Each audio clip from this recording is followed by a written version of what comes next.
mental health in the holidays, it can be tough. So joining us this morning, we have Lisa Pappas. You are with NAMI and the American Foundation for Suicide Prevention. And we wanted to bring you on because we want to talk about the importance of self-care and mental health, and then especially around the holidays, because for some of us, it's, the most exciting time of year. You're so excited.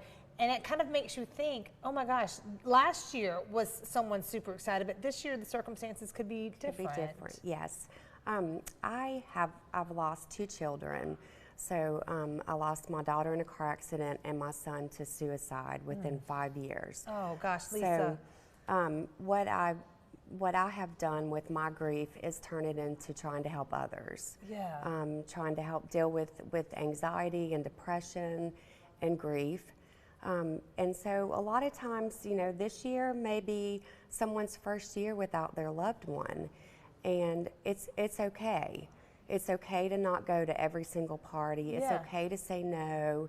It's okay. You've got to grieve and do you during this time, and self-care is so important.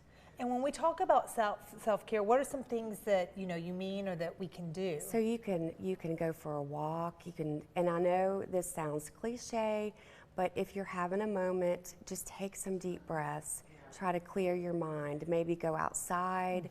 Get into a different environment. Call a friend. And us who have lost children, we don't have the same friends anymore. Right. So we have a whole new set of friends, and our lives are just different. We're living them differently now without our children. So with someone who is, very depressed this time of year, it's sad. I mean, Thanksgiving and Christmas are coming up, and I would just say to do you. If you need to take a step back and be by yourself for a little bit, it's okay. Right. There's no right or wrong way to grieve, and there's no steps that you can go through, in my opinion. What would you tell someone that's like, maybe a newly grieved? Because I feel like I would feel so guilty anytime I ever laughed or enjoyed something that it was almost like, oh wait, no, I should be. No. You know what I mean? Don't treat them any different. Okay. That is the thing. People ignored me for so long and wouldn't talk to me because they didn't know what to say. And it's like, I'm still me. Yeah. My heart's broken, but I'm still me. Right. Just still include me. I may not say yes every time, but still ask and still pursue that person. Yeah. And just give them love. I mean, there's nothing better than a hug to me. Right. And just saying, I care about you and I'm here if you need me. And is it too late, just the random, because there's nothing better if you're having a day and all of a sudden you get a random like, hey, I just wanted you to know I'm thinking of you. We love you. Awesome. It's awesome. Because if you don't know what else to say, sometimes just. That's right. Just say I'm thinking of you. Well, what about the people too, guys? And we have, a number up. They've, created this number because this is a serious topic, and it could be triggering for some of you. So anyone, if you are at home right now and you are having thoughts or you're not well, 988, that's the number to call at any time. But what would you say to someone that's like, I don't know if I can do this, like I'm really sad, or it's making me think some thoughts. Right. You can go to NAMI.org or AFSP.org, I believe, and there are plenty of resources in there that can teach you like different strategies to maybe try.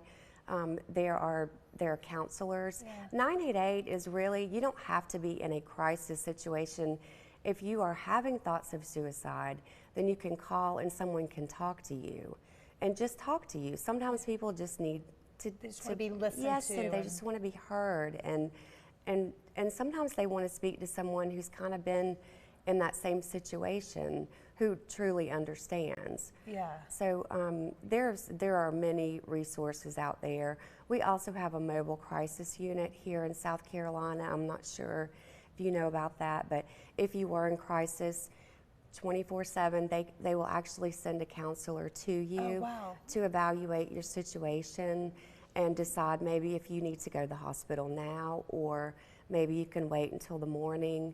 to get into a counselor or, Yeah. maybe Department of Mental Health or something like that. But there are many, many resources that South Carolina has. We are very fortunate. We're doing better, and we're Yes. helping people. And I'm Yes, so we sorry are. that you've had to go through so much loss. And I appreciate that you can still talk about it and try to help Yes. others. And there's no shame in it. There's no shame in having a bad day. There's no shame in being depressed. Yeah. Reach out and talk to somebody, because it will help you through it. Well, thank you so much, Lisa. We Yes. appreciate it. We need to have you on more to Yes. keep us going.